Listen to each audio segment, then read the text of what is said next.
एक राजनीतिक हस्ती रखने वाले परिवार की एक सम्मानीय महिला को देख रहे हैं। राजनीतिक चर्चाएं तो लोग देखते रहते हैं, आप कौन हैं ये लोग जानना चाहेंगे। दौलतपुर गांव से काफ़ी पढ़े लिखे बहुत सारे जो निकले वहाँ से, नेकीराम लांबा जो थे पेट्रोलियम मिनिस्टर रहे, पेट्रोलियम मंत्री। साथियों, मैं एक चीज आपको बता दूं, एमए इंग्लिश तक शिक्षित है सुनैना। मैं फुटबॉल प्लेयर भी रही हूँ, नेशनल तक मैंने खेला है, junior national, senior national, all India best shooter भी मैं रही। निशानेबाजी में भी आपका शौक है। में हम ज़्यादा नहीं जाएंगे। उस दौर में इन्होंने अभय सिंह चौटाला के साथ आकर मिलकर, ओम प्रकाश चौटाला जी लंबे समय से अस्वस्थ हैं, अभय सिंह चौटाला जी के साथ आकर इनेलो की राजनीति को संभालने की कोशिश कर रही हैं।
शहर फतेहाबाद की स्टेट बैंक रोड पर स्थित इलेक्ट्रॉनिक्स, फर्नीचर व हॉलमार्क ज्वेलरी का फतेहाबाद जिले का सबसे बड़ा शोरूम विशाल टीवी के। नमस्कार साथियों, 20 अगस्त 2024 का दिन है। हरियाणा जनादेश टाइम्स कार्यालय में आप मेरे साथ एक राजनीतिक हस्ती रखने वाले परिवार की एक सम्मानीय महिला को देख रहे हैं। मैं भी बताऊंगा आपको कौन है ये। पहले मैं कुछ बता दूं आपको कि हरियाणा के पूर्व मुख्यमंत्री चौधरी ओम प्रकाश चौटाला जी, पूर्व उप प्रधानमंत्री किसानों के मसीहा चौधरी देवीलाल जी, उनके परिवार का एक अभिन्न अंग, एक सदस्य हमारे बीच में आज हरियाणा जनादेश टाइम्स कार्यालय में है। सुनैना जी, इनका नाम है सुनैना चौटाला। आपने नाम बहुत सुना होगा। हिसार लोकसभा जैसे 9 विधानसभा क्षेत्रों वाले क्षेत्र में जाकर चुनाव लड़ना, और उस चुनाव में लड़ने के बाद फिर आज फतेहाबाद में इनकी पहला दिन राजनीतिक एंट्री है। हम जानने की कोशिश करेंगे कि सुनैना जी फतेहाबाद क्यों आई हैं, क्या इनका उद्देश्य है। सबसे पहले सुनैना जी, सबसे पहले ना, राजनीतिक चर्चाएं तो लोग देखते रहते हैं, आप कौन हैं ये लोग जानना चाहेंगे। सबसे पहले तो मैं यही कहूँगी, मैं हरियाणा की बेटी हूँ और मेरा जो है मायका है उकलाना मंडी के पास दौलतपुर है, बरवाड़ा के पास पड़ता है। बरवाड़ा के पास, वो बीच में है उकलाना और बरवाड़ा के।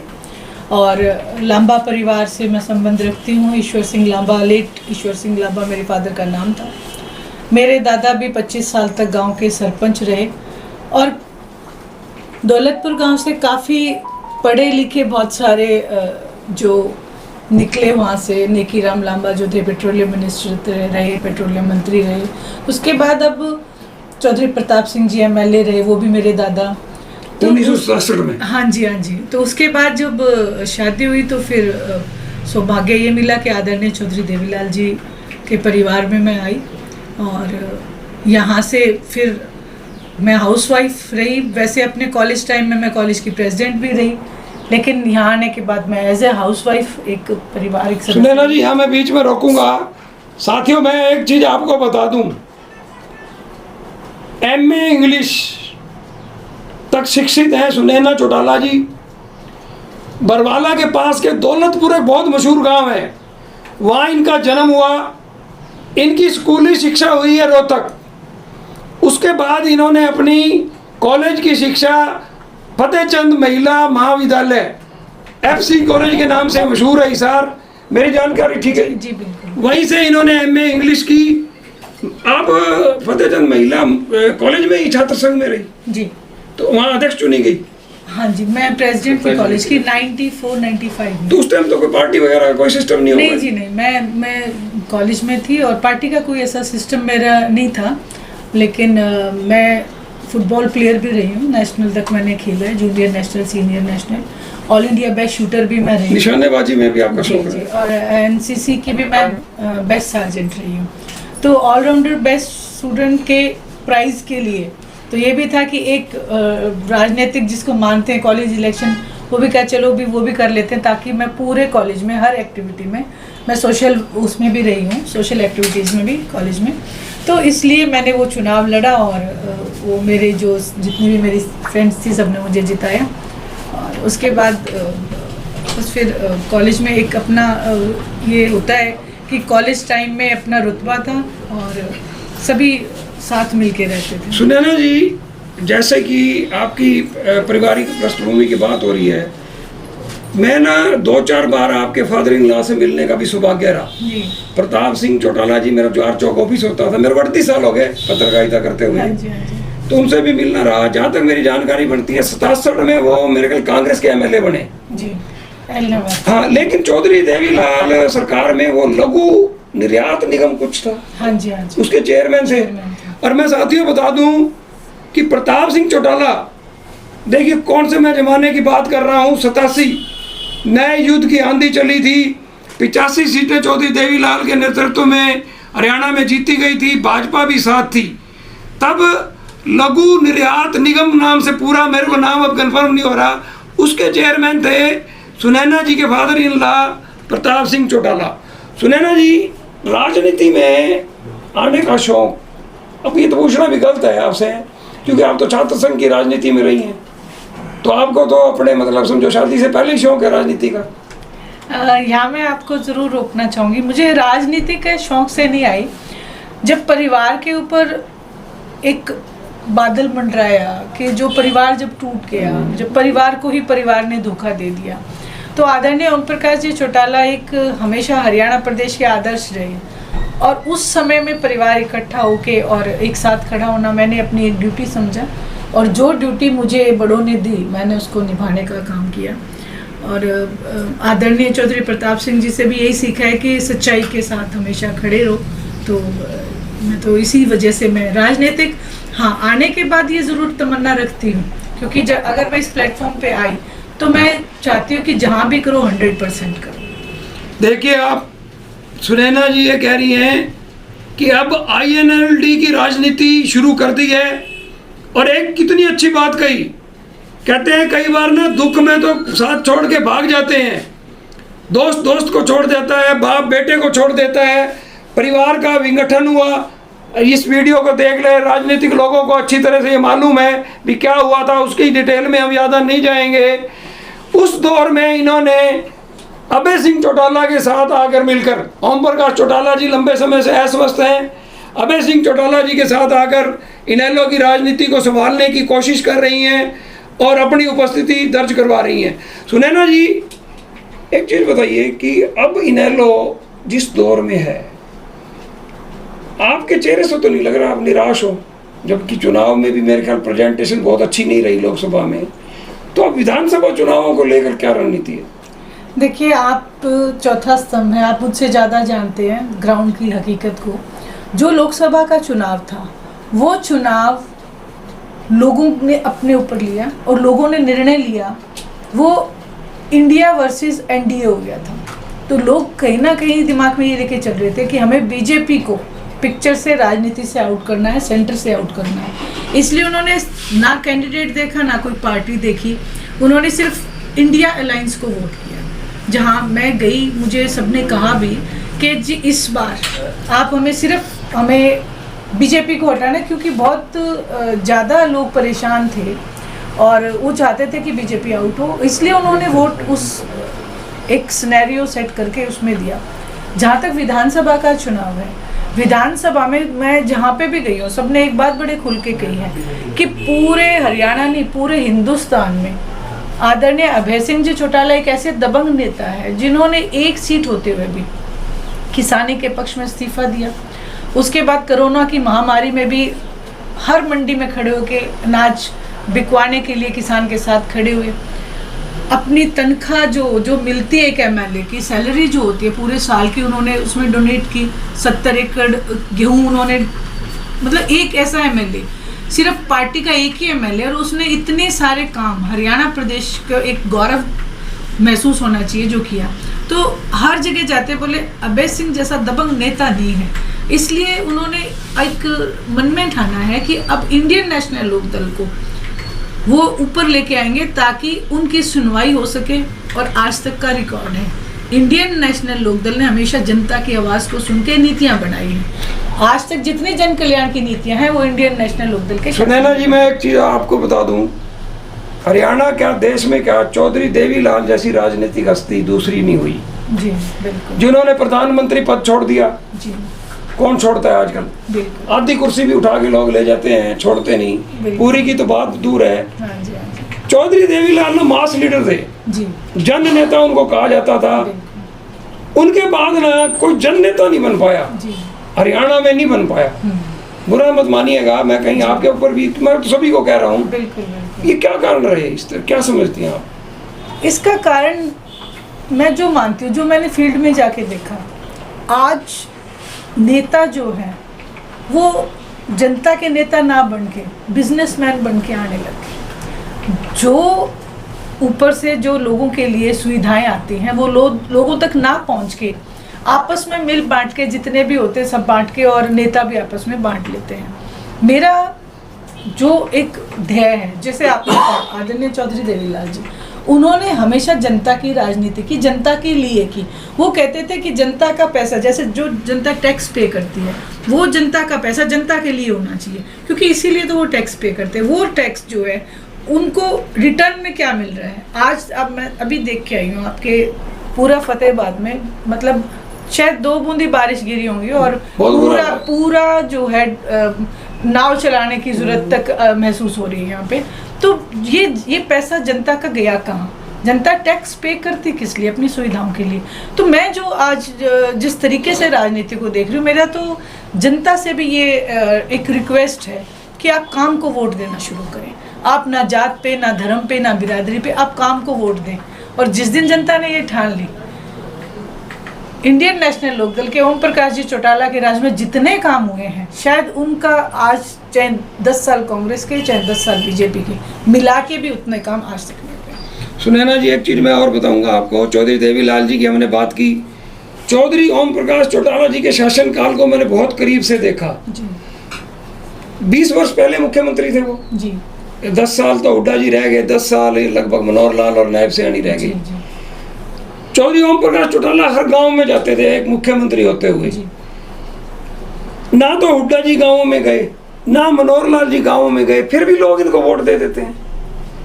तो ये जनता जागरूक नहीं है या छलावों में आ जाती है? क्या होता है ये जो एक सिस्टम बनाते जा रहे हैं? ये सिर्फ आपस में मेज के नीचे से तो हाथ मिला के रखते हैं। आप ये देखिए, लोकसभा के चुनाव में 5-5 सीटें आई, जबकि अगर इंडियन नेशनल लोकदल आदरणीय ओम प्रकाश जी चौटाला ने फतेहाबाद की रैली में तीसरे मोर्चे की नींव रखने का काम किया था। ये स्वार्थ की राजनीति में उलझते जा रहे हैं। भूपेंद्र सिंह जी हुड्डा को सिर्फ ये लगता है कि मैं और मेरा बेटा राजनीति में रहे और कोई ना रहे, जबकि आदरणीय चौधरी देवीलाल जी ने नेता बनाए हैं। यहाँ क्या है, नेताओं को काटने की कोशिश की जाती है। अगर किरण चौधरी जी का मैं एग्जांपल दूं तो शायद गलत नहीं हूँ, एक अच्छी लीडर कांग्रेस की थी और उसको सिर्फ अपने पुत्र मुंह में कि वो आगे ना आ जाए, उनको काटने का काम किया। वहीं अगर आप इतिहास उठा के देखेंगे चौधरी देवीलाल जी का, हर नेता के पीछे की कहानी आपको आदरणीय चौधरी देवीलाल जी के स्कूल की मिलेगी। सुनैना जी, मैं पिछले 10 वर्ष के राजनीति, क्योंकि आपको भी अब सारी बारीकियों का पता है, भारतीय जनता पार्टी का शासन है, भाजपा का केंद्र में भी है, हरियाणा में भी है। एक ना भाजपा को किसी टाइम शहरों की पार्टी कहा जाता था, ये भी कहा जाता था भी सैद्धांतिक पार्टी है। लेकिन इसी भाजपा के ना केंद्र और राज्य के 10 वर्षों के शासन काल में दल बदलने ना रिकॉर्ड तोड़ दिए। जी, ये क्यों हो रहा है, ऐसा क्यों हो रहा है? दल बदलने के भी रिकॉर्ड तोड़ती है और भाजपा के पास एक वॉशिंग मशीन भी है। जितने भी करप्ट लोग जो घपला कर चुके हैं, जिनको ईडी का डर दिखाया जाता है, वो आते हैं और उस वॉशिंग मशीन में जब वो चल जाते हैं तो फिर वो एकदम क्लीन चिट हो जाते हैं। ये एक भ्रष्टाचार है। और आपने कहा कि एक सिद्धांतिक पार्टी, जरूर मैं मान सकती हूँ किसी टाइम में सिद्धांतिक पार्टी रही है, लेकिन आज वो ट्रैक चेंज हो चुका है। आज अगर आप स्वदेशी का नारा, इनका सबसे पहला नारा था स्वदेशी। आज आप देखेंगे कि कोई भी आपको बीजेपी में स्वदेशी नहीं मिलेगा। बच्चे कॉन्वेंट में पढ़ते मिलेंगे। अगर आप स्वदेशी हैं तो आज गांव के स्कूल बंद नहीं होते। आज गांव में स्कूल बंद किए जा रहे हैं, प्राइवेट स्कूल्स की तरफ मुंह मोड़ा जा रहा है। तो ये एक देश प्रेम की भावना ना होके। और आपने देखा होगा डिपू के ऊपर 25-25 रुपए में लोगों को कहा जाता है कि आप झंडा खरीदो राशन के साथ। तो ये स्वदेशी नहीं है। ये 25 रुपए में हम अपने देश का झंडा नहीं बेच सकते। ये हमारी शान है। या तो हम हर घर के ऊपर ऐसी सुविधा करें कि हर घर के ऊपर खुद जाके एक स्वदेशी की एक एग्जाम्पल दे कि हम देश का झंडा आपके घर पे लगा के आए। गांव में जहाँ तक आपने कहा, ना भूपेंद्र सिंह हुड्डा गए, ना कभी मनोहर लाल जी खट्टर गए, लोगों को पता ही नहीं है। चौधरी ओम प्रकाश जी चौटाला जो चौपाल में जाते थे और वहीं बैठे बैठे लोगों के 1000 काम उसी समय करके आते थे। सुनैना जी, आपने मुख्यमंत्री मनोहर लाल के कार्यकाल को भी स्टडी किया होगा। अब नायब सिंह सैनी हैं जी। मनोहर लाल शासनकाल में भाजपा ने जो किसानों के विरोध में निर्णय लिए, आज तो कसरेआम कहा जा सकता है ना, पलट रहे हैं। जी जी। तो वे किसानों के विरोधी निर्णय थे। अब नायब सिंह सैनी ना धड़ाधड़ घोषणाएं करते रहे आचार संहिता लगने से पहले तक। जी जी। क्या भाजपा अपनी गलतियों को स्वीकार रही है, जनता को भरमाने की कोशिश कर रही है? देखिए, मैं ये कहूँगी घोषणाएं हो रही हैं, बहुत अच्छी अच्छी घोषणाएं, मैं उसकी सराहना भी करूँगी, लेकिन घोषणाएं घोषणाएं ही हैं। इम्प्लीमेंट जब आप 10 साल में किसी भी चीज़ को इम्प्लीमेंट नहीं कर सके, तो आज आप सिलेंडर 500 रुपये का आप करने जा रहे हो। आपने सिलेंडर को 1200 रुपये में बेचा। वो महिलाएं आज अपने उस दर्द को कहाँ तक, अब 2 महीने इलेक्शन के हैं तो 500 रुपये का सिलेंडर हो गया। और ये भी मैं दावे से कहती हूँ, जैसे सरकार बन जाएगी फिर से महंगाई बढ़ जाएगी। दूध, दही, लस्सी, पनीर, आटा, सब पे टैक्स है। चाणक्य ने एक अपनी पुस्तक में लिखा होगा, आप मुझसे ज़्यादा समझदार हैं, बड़े हैं, जानते भी होंगे, कि जिस राष्ट्र की जनता के ऊपर भोजन की सामग्री पे टैक्स लगने लग जाए तो समझो कि उस राष्ट्र का व्यापारीकरण हो चुका है। तो ये भाजपा ने व्यापारीकरण कर दिया। तो आज जनता अपने आप को ठगा सा महसूस कर रही है, लेकिन दोबारा ठगने के लिए तैयार नहीं है। वो सच के साथ जाएगी। मैं सुनैना जी को बीच में रोक रहा हूँ। आप ना इनके ज्ञान के बारे में, चाणक्य की कूटनीति को गूगल पर पढ़िए, मैं भी पढ़ता हूँ, उनकी कई टिप्पणियों को भी पढ़ता हूँ, कई बार हम करते भी हैं, उनका उल्लेख भी करते हैं। कितनी गूढ़ बात इन्होंने कह दी है कि जब हमारे भोजन पर ही टैक्स हो गया तो व्यवसायीकरण शासन का हो गया। सुनैना जी, आपने बड़ी शानदार ये बातचीत की है। अब ना मुद्दे की असली बात पे आ रहे हैं हम। जी जी। अब फतेहाबाद क्यों आ गई है अचानक आज?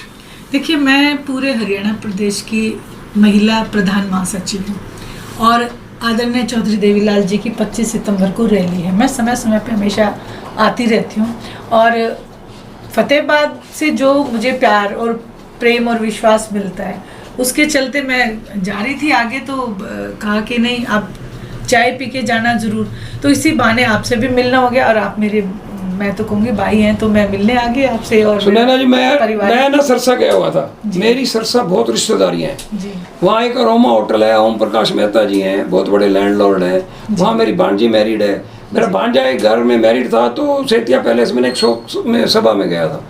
मैं वहाँ से लौट रहा था। मैं वहाँ से जैसे ही लौट रहा था तो मैं पल पल के संपादक सुरेंद्र भाटिया मेरे परम मित्र हैं। आप उनसे जानते हैं, आपको अच्छी तरह से। मैंने भाटिया जी से आपके बारे में बात की तो वो कहने लगे भी बहुत बढ़िया लेडी है सुनैना चौटाला। और एक और चीज़ है, आज दे संदे दैनिक के छप दे कि ना फतेहाबाद तो चुनाव लड़ेगी। हम पंजाबी में बात करते हैं आपस में। अच्छा। अब सुरेंद्र भाटिया जी ने ये कहा कि बहुत बढ़िया लेडी है और आज छप दे। उनको ये नहीं मालूम था कि आप मेरे ऑफिस में आने वाली हैं। मैं तो लौट रहा था आपके लिए। वो बोली बहुत बढ़िया लेडी है और फतेहाबाद तू पक्का चुनाव लड़सी।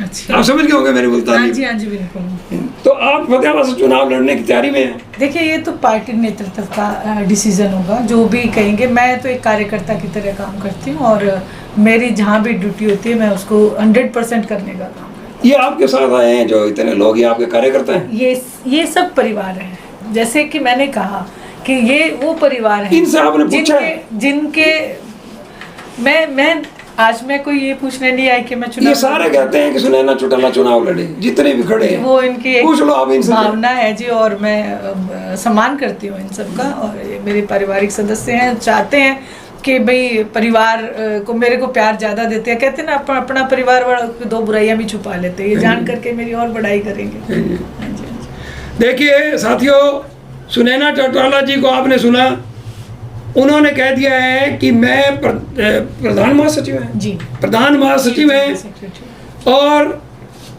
कार्यकर्ताओं के बीच में मैं आई हूँ और लगातार मेरा सिलसिला फतेहाबाद नहीं और भी जगह जाने का रहेगा। लेकिन सुनैना जी जैसे ही फतेहाबाद आज कार्यक्रम बने हैं, 2 दिन से विकास मेहता जी इनके प्रोग्राम जैसे लोगों में चर्चा रही और साथियों ने की, तो यह चर्चा व्यापक रूप लेगी है कि सुनैना चौटाला फतेहाबाद से विधानसभा चुनाव लड़ेंगी। उसकी तो ये टिप्पणी कर चुकी हैं। फतेहाबाद के लोगों को कुछ कहना चाहिए? मैं तो हाथ जोड़ के प्रार्थना करूंगी कि जैसा कि मैंने अपने हर एक भाषण में कहा है कि आप काम को वोट दें, और जिस दिन आपने काम को वोट दिया आपके काम होने लगेंगे। और जितने काम इंडियन नेशनल लोकदल ने आज तक जनता के किए हैं, जन कल्याण की नीतियां बनाई है, किसी ने नहीं बनाई, चाहे वो कांग्रेस है चाहे वो भारतीय जनता पार्टी है, दोनों ही पार्टियां नेशनल पार्टियां हैं और क्षेत्रीय दलों को खत्म करना चाहती हैं। इसलिए आपसे अनुरोध है, प्रार्थना है, अपने घर को बचाना बहुत ज़रूरी है।